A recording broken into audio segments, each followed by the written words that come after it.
Hello guys, I'm Sumit and welcome to our series on officially physics. Today we'll be dealing with vector operations. हमने last lecture में kinematics 1D देखा, अब अगले lecture में देखेंगे kinematics 2D। लेकिन इसके पहले मैं 2 डायमेंशनल की बात करूँ, 2 डायमेंशन की बात करूँ, वेक्टर्स को थोड़ा और डिटेल में समझना जरूरी है क्योंकि उसके कुछ कॉन्सेप्ट्स हैं जो हम आगे पूरे फिजिक्स में यूज़ करते रहेंगे। तो हमने ये तो देख लिया था वेक्टर क्या होता है। वेक्टर क्या होता है? वेक्टर होता है वो क्वान्टिटीज़ जिसके पास डायरेक्शन भी होती है और जिसके पास मैग्नीट्यूड भी होता है। वेक्टर दो टाइप के होते हैं, मतलब दो टाइप के नहीं, दो टाइप की मतलब ऐसे वेक्टर्स होते हैं, जीरो वेक्टर और यूनिट वेक्टर, जो आप जगह जगह सुनते हो, जगह जगह ये वर्ड सुनोगे। तो भाई ये जीरो वेक्टर क्या होता है? जीरो वेक्टर होता है वो वेक्टर जिसका मैग्नीट्यूड जीरो होता है, राइट। तो मैग्नीट्यूड जीरो है मतलब इसकी तो कुछ वैल्यू नहीं है, मतलब ये तो इसका तो कुछ है ही नहीं, ये पॉइंट टाइप हो गया। हाँ, तो फिर आप भाई इसको डिफाइन क्यों कर रहे हो? इसको इसलिए डिफाइन करा जा रहा है, आप जब ऐसा कुछ बोला जाता है तो कई बार फिजिक्स में ऐसा बोला जाता है it is a zero vector of on this direction. तो आपको डरने की ज़रूरत नहीं है, मतलब उसका कुछ वैल्यू नहीं है, बस इतना सा है। तो जब ये टर्मिनोलॉजी यूज होगी तो आप कंफ्यूज नहीं हो, इसलिए आपको ये बताया जा रहा है। यूनिट वेक्टर क्या होता है? यूनिट वेक्टर वो होता है जिसका मैग्नीट्यूड 1 होता है और डायरेक्शन गिवन रहती है। डायरेक्शन है ना, कुछ भी हो सकती है, आगे पीछे, बस मैग्नीट्यूड वेक्टर का 1 होगा, ठीक है। तो what is zero vector, what is unit vector, ये आपको क्लियर है। ये बस एक टर्मिनोलॉजी होती है जो यूज़ होती है फिजिक्स में, तो आपको पता होना चाहिए। आगे भाई कोई बोले भाई ये डिस्टेंस है यूनिट वेक्टर, डिस्प्लेसमेंट है यूनिट वेक्टर का, ठीक है, तो आपको पता होना चाहिए। इसका मतलब है कि भाई जो डायरेक्शन दी है वो मैग्नीट्यूड 1 है, right. Know what is equality of vector. Vector operation की बात कर रहे हैं तो दो वेक्टर इक्वल कब होते हैं? भाई दो स्केलर कब इक्वल होते हैं? दो स्केलर इक्वल तब होते हैं जब दोनों का मैग्नीट्यूड सेम होगा। 1 kg दोनों इक्वल हो गए, 1 और 1.5 kg थोड़ी इक्वल होते हैं। तो इसी तरह दो वेक्टर कब इक्वल होते हैं? दो वेक्टर इक्वल तब होते हैं जब उनका मैग्नीट्यूड भी सेम होता है और डायरेक्शन भी सेम रहती है। अगर मान लीजिए कोई दो ऐसे वेक्टर हैं जिनका मैग्नीट्यूड तो सेम है लेकिन डायरेक्शन सेम नहीं है, फॉर एग्जाम्पल इस केस में दोनों का मैग्नीट्यूड सेम है लेकिन डायरेक्शन अलग है, तो क्या ये इक्वल है? नहीं। इस केस में दोनों की डायरेक्शन सेम है लेकिन मैग्नीट्यूड अलग है, भाई एरो की लेंथ मैग्नीट्यूड दिखा रही है, तो क्या ये इक्वल है? नहीं। तीसरा केस देखिए, तीसरे केस में दोनों की डायरेक्शन भी सेम है, मैग्नीट्यूड भी इक्वल है, तो क्या ये इक्वल है? हाँ, तीसरे केस में ये इक्वल है। तो इक्वालिटी ऑफ वेक्टर ऐसे ही इस्टेब्लिश करी जाती है। नाउ मूविंग ऑन, एडिशन और सब्ट्रैक्शन ऑफ वेक्टर। भाई आपने स्केलर का एडिशन देख लिया, आपने वेक्टर्स का भी एडिशन देख लिया था, ट्रायंगल ऑफ वेक्टर एडिशन से, और 3 से 2 से ज़्यादा वेक्टर रहते हैं, 3 वेक्टर हैं, 4 वेक्टर हैं, तो कैसे करना है वो पॉलीगन कंप्लीट करके आपने वो भी देख लिया था। लेकिन कई बार आज मेरी इच्छा है कि भाई मेरे को नहीं ड्रॉ करना, भाई मैं एग्जाम में थोड़ी ड्रॉ करके उसकी लेंथ नाप करूँगा, मेरे को तो आप ऐसी कोई मेथड बता दो साहब, ठीक है, एनालिटिकल टाइप का, कि मैं ऐसे ही ऐड कर लूँ। तो एक तो हो गया ट्रायंगल ऑफ वेक्टर एडिशन, एक और वेक्टर होता है भाई ट्रायंगल ऑफ वेक्टर एडिशन से ये रिजल्ट आया है, लेकिन इसका फिर से हम डेरिवेशन डिस्कस नहीं करेंगे। क्यों? क्योंकि this is quick, very quick revision, right. मान लीजिए दो वेक्टर गिवन है, एक वेक्टर ए है इस डायरेक्शन में गिवन है, दूसरा वेक्टर है वेक्टर बी जो भी गिवन है, ठीक है। इनका रिजल्टेंट क्या होगा? ये ग्रीन वेक्टर है, इनका रिजल्टेंट दिखा रहा है, ऐसा कुछ होगा। इस रिजल्टेंट की वैल्यू कितनी होगी? a² + b² + 2ab cos theta का अंडर रूट, राइट। यहाँ पर cos थीटा क्या है? cos theta is angle between these two vectors, right, this is cos theta. Now tan alpha is b sin theta upon a + b cos theta, ये भी formula है भाई, ठीक है। अल्फा क्या है? अल्फा इज एंगल रिजल्टेंट का vector A से, दिस इज अल्फा, जैसा आपको शोन है, राइट, दिस इज अल्फा। तो भाई आपको रिजल्टेंट भी मिल गया, मतलब मैग्नीट्यूड मिल गया रिजल्टेंट का, a² + b² + 2ab cos theta का अंडर रूट, और डायरेक्शन मिल गई वेक्टर ए के रिस्पेक्ट में, भाई एंगल अल्फा पे है, तो आपको वेक्टर मिल गया, वेक्टर का एडिशन हो गया। ये तो हो गया वेक्टर के एडिशन की बात। वेक्टर का सब्ट्रैक्शन कैसे करोगे आप? वेक्टर का सब्ट्रैक्शन कुछ नहीं होता है, सेम ही चीज़ होता है। अगर मैं बोल रहा हूँ vector A plus vector B, ये वेक्टर को ऐसे डिफाइन करा जाता है, ऊपर एक एरो बनाया जाता है, तो ये तो आपने ऐसे सॉल्व कर लिया।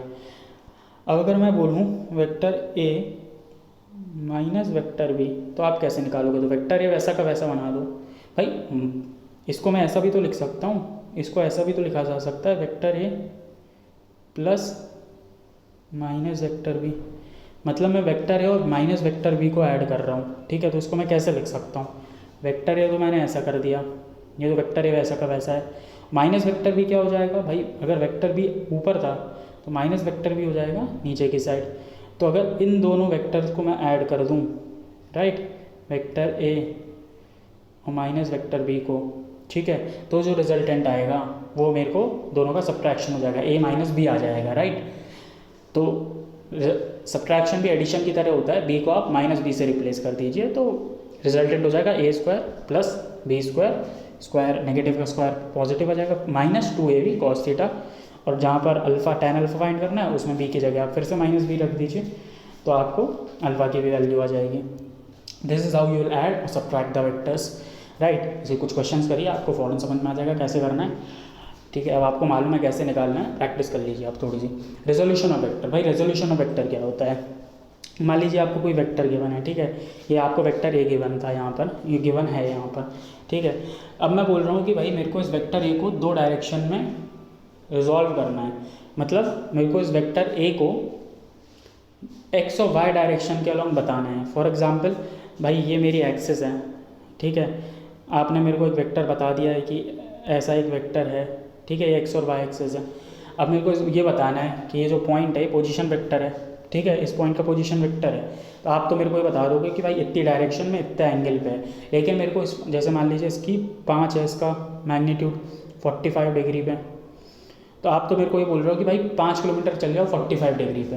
मेरे को ऐसे नहीं जाना, ठीक है, मेरे को ऐसे तो जाना ही नहीं है कि भाई ऐसे नहीं जाना मेरे को ऐसे जाना है, पहले मैं इधर आगे जाऊँ एक्स डायरेक्शन में, फिर मैं वाई डायरेक्शन में जाऊँ, ठीक है। तो भाई मेरे को तो आप ये बता दो कि मेरे को एक्स में कितना जाना है और फिर वाई में कितना जाना है। हर जगह थोड़ी डायगोनल रोड रहती है, कई बार रोड ऐसी भी रहती हैं, हर जगह आपको सीधी सीधी रोड थोड़ी मिल जाएगी। तो इसी चीज़ को बताने के लिए हम रिजोल्यूशन ऑफ वेक्टर करते हैं, हम इसको एक्स और वाई डायरेक्शन के लिए हम रिजॉल्व कर लेते हैं।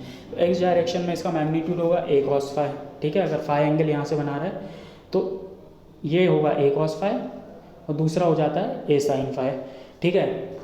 अब ये मैंने तो बोल दिया, आप कैसे मानोगे, मत मानो आप, मैं कब बोल रहा हूँ मानो। आप ऐसा करो, ये जो रिजल्टेंट का फॉर्मूला है, अगर इसको रिजॉल्व करके ये दोनों आ रहे हैं, मतलब इन दोनों को ऐड करके वापस से वही वेक्टर आना चाहिए। आप रिजल्टेंट के फॉर्मूले में a cos phi और a sin phi डालो, और cos थीटा क्या होगा, एंगल बिटवीन टू, मतलब 90 डिग्री, तो cos 90 तो वैसे ही 0 हो जाएगा, ठीक है। आप ये डालो, a और b की जगह डालो आप a cos phi और b cos phi, और फिर आप बताओ मेरे को यही आ रहा है क्या। ये आपकी एक्सरसाइज है, आप जब ये सॉल्व करोगे तो आप देखोगे कि वही आ रहा है, मतलब हमने जो रेजोल्यूशन ऑफ वेक्टर का फॉर्मूला मैंने आपको बताया है वो सही है, a cos phi और a sin phi, ठीक है। अब भाई आप ये कब तक बोलते रहोगे, मैंने ठीक है a cos phi a sin phi कर लिया, इसको थोड़ा और आसान करते हैं। आप ये कब तक बोलते रहोगे कि भाई x डायरेक्शन में a cos phi जाओ, y डायरेक्शन में a sin phi जाओ, ठीक है। मान लीजिए y डायरेक्ट है ना, ये कब बोलने में बहुत लंबा है। आप तो भाई ऐसा कोई मेरे को कोऑर्डिनेट सिस्टम ही बता दो जिससे बोलने में आसानी हो जाए, ये थोड़ी बोलूँगा हर बार x में इतना जाओ y में इतना जाओ। तो हमने कोऑर्डिनेट सिस्टम बना लिया हमारी आसानी के लिए। x डायरेक्शन को हम बोल दे रहे हैं i, y डायरेक्शन को बोलते हैं j और z डायरेक्शन को बोलते हैं k, ठीक है। तो जो वेक्टर a है उसको अगर मैं नॉर्मल लिखूँ तो मैं लिखूँगा a cos phi i plus a sin phi j, right. तो a cos phi और a sin phi तो आपको मालूम है, जो i बता रहा है ये बता रहा है a cos phi i cap, मतलब a cos phi i direction मतलब x डायरेक्शन में, a sin phi j cap मतलब a sin phi y direction में। i j k क्यों, i j k ही क्यों, l m n क्यों नहीं, a b c क्यों नहीं, क्यों, स्टैंडर्ड है, ऐसे ही हर जगह डिफाइन होता है, स्टैंडर्ड में फिजिक्स में ऐसे ही यूज़ होता है, इसलिए हम भी ऐसे यूज़ करेंगे, राइट। अब वेक्टर का मल्टीप्लिकेशन, आपने ये तो देख लिया है कि वेक्टर को ऐड कैसे करते हैं, सब्ट्रैक्ट कैसे करते हैं, आपने ये भी देख लिया वेक्टर को रिजॉल्व कैसे करते हैं। फिर आपने ये भी देख लिया एक कोऑर्डिनेट ज्योमेट्री का एक सिस्टम बना लिया हमने आई जे के करके, क्यों, हमारी बस आसानी के लिए, राइट। कि भाई एक और मैं बोल रहा हूँ कोई वेक्टर है 5i प्लस 3k मतलब 3j, कोई पोजीशन वेक्टर है मतलब 5x में जाओ और 3y में जाओ, ये मेरे को बोलने की ज़रूरत नहीं पड़ रही, वो 5i प्लस 3j लिखते से मेरे को पता चल जा रहा है, ठीक है। तो हमने अपने सहूलियत के लिए सिस्टम भी बना लिया। अब वेक्टर्स को मल्टीप्लाई कैसे करते हैं भाई, स्केलर का मल्टीप्लिकेशन तो normal ordinary rule of algebra से हो जाएगा, लेकिन वेक्टर को कैसे मल्टीप्लाई करते हैं। वेक्टर को मल्टीप्लाई दो तरीके से करा जाता है, एक होता है डॉट प्रोडक्ट और एक होता है क्रॉस प्रोडक्ट। पहले हम डॉट प्रोडक्ट पढ़ेंगे। डॉट प्रोडक्ट को स्केलर प्रोडक्ट भी बोला जाता है। दो वेक्टर्स का जब डॉट प्रोडक्ट लिया जाता है तो उसका जो आंसर रहता है वो स्केलर रहता है, इसलिए इसको स्केलर प्रोडक्ट भी बोला जाता है, ठीक है। मान लीजिए दो वेक्टर गिवन है ए और बी थीटा एंगल पे, तो जब मैं डॉट प्रोडक्ट ले रहा हूँ तो ए डॉट बी लिख रहा हूँ, इसका मतलब है मैं डॉट प्रोडक्ट ले रहा हूँ, राइट। ए डॉट बी का मैग्नीट्यूड होता है A B cos theta, scalar है, डायरेक्शन की तो बात ही नहीं है, ए बी कॉस थीटा। यहाँ पर ए है, अगर मैं बोलूँ ए डॉट बी है तो उसका वो कितना होगा, ए का मैग्नीट्यूड इंटू बी का magnitude, right, into cos theta, ठीक है। ए का मैग्नीट्यूड इंटू बी का मैग्नीट्यूड इंटू कॉस थीटा, जहाँ पर थीटा होता है angle between two, right. This is how you will take dot product, simple था।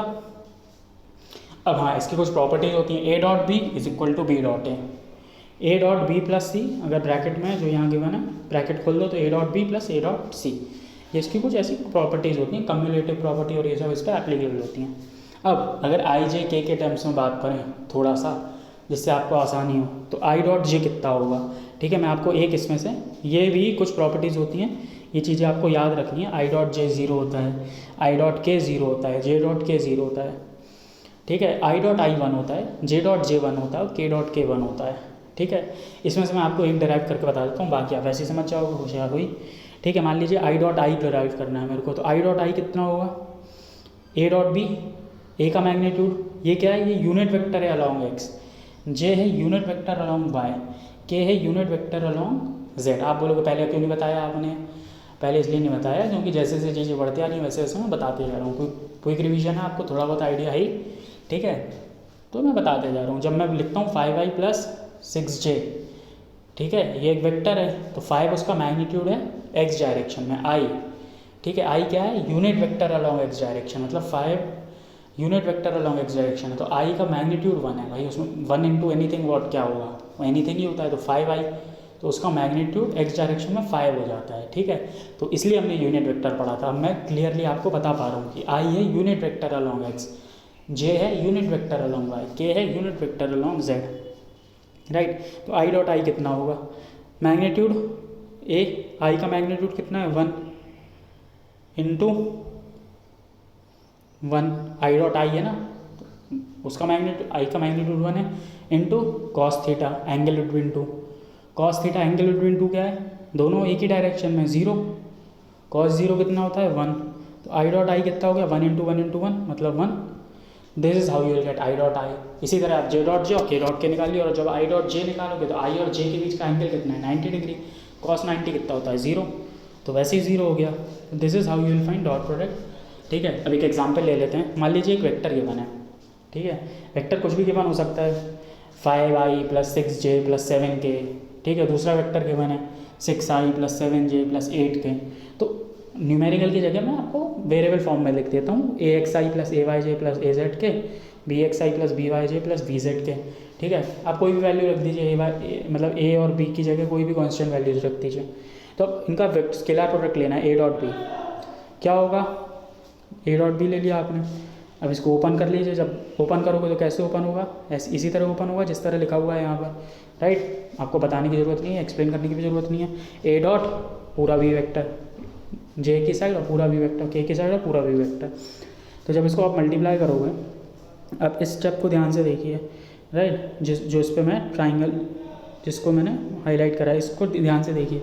अब जब आप इसको आई डॉट आई करोगे तो 1 आ जाएगा, राइट, ए एक्स आई और बी एक्स आई, लेकिन आई डॉट जे जहाँ रहेगा या आई डॉट के जहाँ रहेगा वो 0 हो जाना है, तो वो वाली वैल्यूज़ हमने यहाँ पर लिखी ही नहीं है, ठीक है। इसमें मैंने वो वाली वैल्यूज़ लिखी ही नहीं है, ठीक है, जहाँ पर I dot J I dot के हो रहा है या फिर कुछ और हो रहा है, सिर्फ I dot I, J dot J और के डॉट के वाली लिखी है। तो ये आ गया A x i dot B x i, A y j plus B y j, A z k plus B z k is equal to भाई आई डॉट आई, वो तो 1 ही आ रहा था, हमने देखा ही था आई डॉट आई 1 है, जे डॉट पिछले स्लाइड में ही देखा था, राइट, कि वो 1 है। तो ये आ जाएगा इसका आंसर, ए एक्स बी एक्स प्लस ए वाई बी वाई प्लस ए जेड बी जेड। आप चाहो तो फॉर्मूले की तरह यूज़ कर सकते हो, चाहो तो मैंने आपको पूरा एक्सप्लेन भी कर दिया, उसको कैसे करना है पूरा भी निकाल सकते हो, ठीक है। बट आई सजेस्ट कि आप पूरा ही निकालें फॉर्मूले की तरह। आप कितने फॉर्मूले याद रखोगे, आगे भी आपको बहुत सारी चीज़ें याद रखनी है। ये बहुत ईजी, आप 2-4 क्वेश्चन लगाओगे तो आपको वैसे बनने लगेगा। भाई आई डॉट आई 1 होता है, आपको देख के मल्टीप्लाई करना है, ठीक है। Now cross product, coming to cross product. Cross product क्या होता है, क्रॉस प्रोडक्ट को पहली बार वेक्टर प्रोडक्ट भी बोलते हैं। जो आंसर आएगा क्रॉस प्रोडक्ट पर वेक्टर होगा। 2 टाइप के प्रोडक्ट्स होते हैं जब हम वेक्टर की बात करते हैं। तो डॉट प्रोडक्ट आप पढ़ ही चुके हो। अब वही 2 वेक्टर की बना जो क्रॉस प्रोडक्ट में डॉट प्रोडक्ट में बनते हैं, उन्हीं का क्रॉस प्रोडक्ट लेंगे। क्रॉस प्रोडक्ट का रिजल्टेंट मान लीजिए सी है, ठीक है। तो उसका मैग्नीट्यूड क्या होता है भाई, वेक्टर प्रोडक्ट क्रॉस प्रोडक्ट मतलब वेक्टर प्रोडक्ट होता है, इसका कुछ डायरेक्शन भी होगी। डायरेक्शन की बात बाद में करेंगे, पहले मैग्नीट्यूड फाइंड कर लेते हैं। जब मैं ऐसे मॉड लगा देता हूँ ना किसी भी वेक्टर के अंदर, तो इसका मतलब होता है मैं उसके मैग्नीट्यूड की बात कर रहा हूँ, ठीक है। ये जो साइन होता है इसको मॉडुलस बोलते हैं। अगर मैंने ऐसे अंदर लिख दिया वेक्टर ए, मतलब अब मैं जो लिख रहा हूँ वो वेक्टर ए का सिर्फ और सिर्फ मैग्नीट्यूड की बात कर रहा हूँ, राइट। तो इसी तरह अगर मान लीजिए रिजल्टेंट है वेक्टर सी, तो उसका मैग्नीट्यूड होगा ए बी साइन थीटा, ए का मैग्नीट्यूड इंटू बी का magnitude into sine theta, angle between them, ठीक है। अब बात करते हैं इसकी डायरेक्शन की। जो सी है that is perpendicular to both A and B. भाई वो ए के भी परपेंडिकुलर होगा, बी के भी परपेंडिकुलर होगा। अब इस फिगर को ध्यान से देखो यार, ऐसी कोई लाइन बताओ इसमें जो ए के भी परपेंडिकुलर हो, बी के भी परपेंडिकुलर हो। इस प्लेन में तो आपको समझ में नहीं आ रहा है, ऐसी तो कोई लाइन ही नहीं है जो दोनों के परपेंडिकुलर हो। एक लाइन है ऐसी, वो कौन सी लाइन है? वो वाली लाइन है, मैं आपको बताता हूँ यहाँ ड्रॉ करके वो कौन सी लाइन है। अगर इस पॉइंट से, जो पॉइंट ऑफ इंटरसेक्शन है, से एक ऐसी लाइन ड्रॉ करूँ जो ऊपर आ रही हो, मतलब इस स्क्रीन से, आपके मोबाइल या लैपटॉप की स्क्रीन से बाहर आ रही हो, ठीक है, वो इन दोनों के परपेंडिकुलर होगी। आप ध्यान से देखो तीसरी डायमेंशन में, सिर्फ स्क्रीन वाली एक्स और वाई एक्सिस नहीं, बाहर आती हुई जेड डायरेक्शन में, वो इन दोनों के परपेंडिकुलर होगी, राइट। मैं आपको ड्रॉ करके बता देता हूँ। मान लीजिए ये एक है एक्स एक्सिस है, ये वाई एक्सिस है, तो इससे जो बाहर आती हुई लाइन होगी, ये मान लीजिए ये लाइन आपकी स्क्रीन से बाहर आ रही है, ये इसके भी परपेंडिकुलर है, ठीक है। ये जो लाइन है ये इसके भी परपेंडिकुलर है और ये लाइन इसके भी परपेंडिकुलर है, राइट। तो ये वो लाइन है जो दोनों लाइनों के परपेंडिकुलर है बाहर आती हुई, ठीक है। और भी कैसे डायरेक्शन फाइंड करना है वो राइट हैंड टर्म रूल से फाइंड करते हैं, नेक्स्ट स्लाइड में देखेंगे। उसके पहले हम देख लेते हैं जिस तरह हमने I dot I, J dot J और के डॉट के 1 देखा था, राइट। इस स्लाइड में हमने देखा था ये, उसी तरह हम देख लेते हैं आई क्रॉस आई कितना होता है, जे क्रॉस जे कितना होता है, के क्रॉस के कितना होता है। भाई आई क्रॉस जे होता है के, आई क्रॉस के होता है जे, आई क्रॉस के होता है, आई क्रॉस जे होता है के, जे क्रॉस के होता है आई, और के क्रॉस आई होता है जे। कैसे याद रखोगे?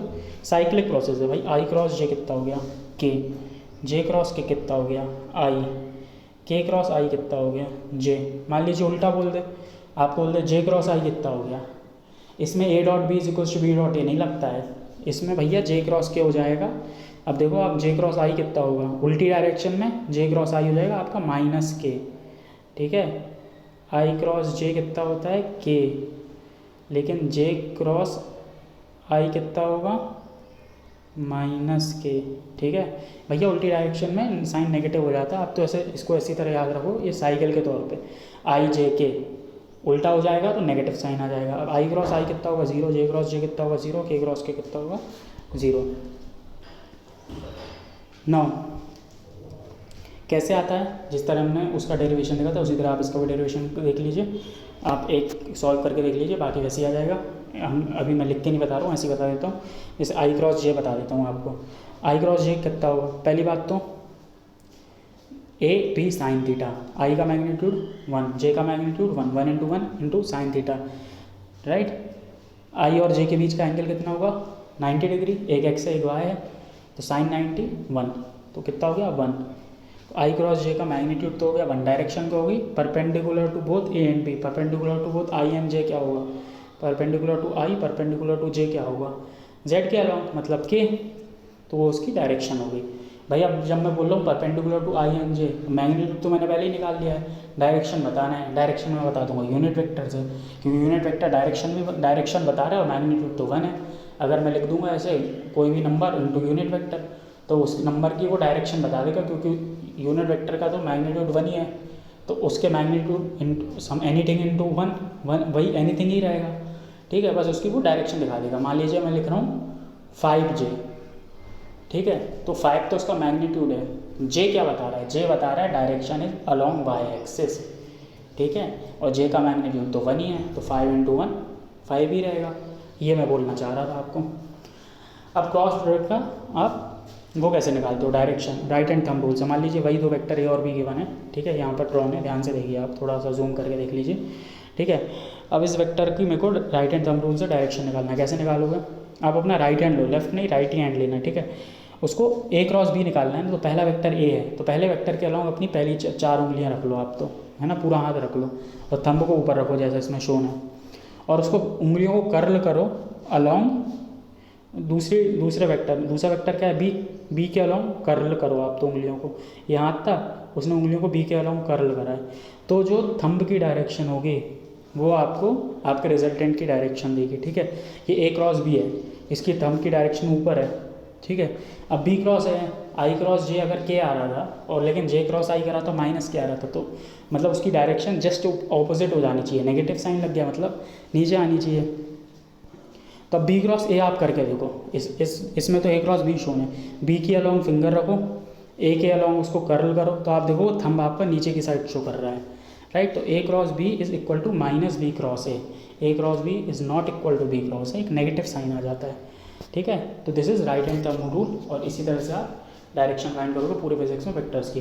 वेक्टर प्रोडक्ट कैसे लेते हैं मैं इसको फिर से डिटेल में नहीं बताऊंगा, this is for mind already quick revision के लिए, ऑलरेडी वीडियो लंबा हो गया। ए क्रॉस बी क्या है, जैसे ए वेक्टर लिख लो जैसे हमने पहले लिखा था, बी वेक्टर लिख लो, क्रॉस साइन लिख दो, ठीक है। ए क्रॉस पूरा बी, ए वाई क्रॉस पूरा बी, ए जेड क्रॉस पूरा बी, और आपको बता ही चुका हूँ मैं आई क्रॉस आई, जे क्रॉस जे, के क्रॉस के वाला सीन पूरा आपको बता ही चुका हूँ कैसे क्या है। तो उसी के बेसिस पे आप ये लिख दो, तो जब आप सॉल्व करोगे तो आप देखोगे ये आंसर आ रहा है। तो consider this as your assignment, 2 minute का ही है भाई, इससे ज़्यादा देने का कोई मतलब भी नहीं है। तो जब आप करोगे तो आप देखोगे कि आपको यही रिजल्ट आ रहा है जो मैंने हाईलाइट करके रखा है, ठीक है। तो आज हमने वेक्टर का पूरा ऑपरेशन पढ़ लिया है, अब वो पूरा वेक्टर खत्म हो गया है। आपको अब मालूम है वेक्टर को ऐड सब्ट्रैक्ट मल्टीप्लाई कैसे करना है, डिवीजन तो खैर होते ही नहीं है, ठीक है। आपको मालूम है भाई वेक्टर की इक्वालिटी क्या होती है, आपको मालूम है भाई वेक्टर को रिजॉल्व कैसे करना है, राइट। आपको मालूम है आई जे के क्या होता है, आपको मालूम है यूनिट वेक्टर क्या होता है, आपको मालूम है जीरो वेक्टर क्या होता है। This is how you deal with vector का कोई भी क्वेश्चन आएगा, अब थोड़ी सी प्रैक्टिस के बाद आपको सॉल्व करने आ जाएगा। बट प्रैक्टिस इज़ इंपॉर्टेंट, क्योंकि हम यहाँ पर सिर्फ और सिर्फ मैं आपको सिर्फ और सिर्फ कॉन्सेप्ट्स बता रहा हूँ, ये बता रहा हूँ उनको अप्लाई कैसे करना है। भाई आपको अब ये तो मालूम है अप्लाई कैसे करना है, लेकिन आप जब तक प्रैक्टिस नहीं करोगे आपसे गलतियाँ होती रहेंगी। तो गलतियों को कम करने के लिए गो एंड प्रैक्टिस किससे करोगे आप, I would suggest HC Verma को आप लो, और जो भी आपका प्रीवियस ईयर क्वेश्चन है उनको पहले सॉल्व करो हर टॉपिक के लिए। और उसके बाद समय बचता है तो भाई आप कोई दूसरा क्वेश्चन लेंगे, आप अपना कोई कोचिंग का मटेरियल ले सकते हो, but most important thing is HC Verma and previous year questions, right. Thank you, that's it for today.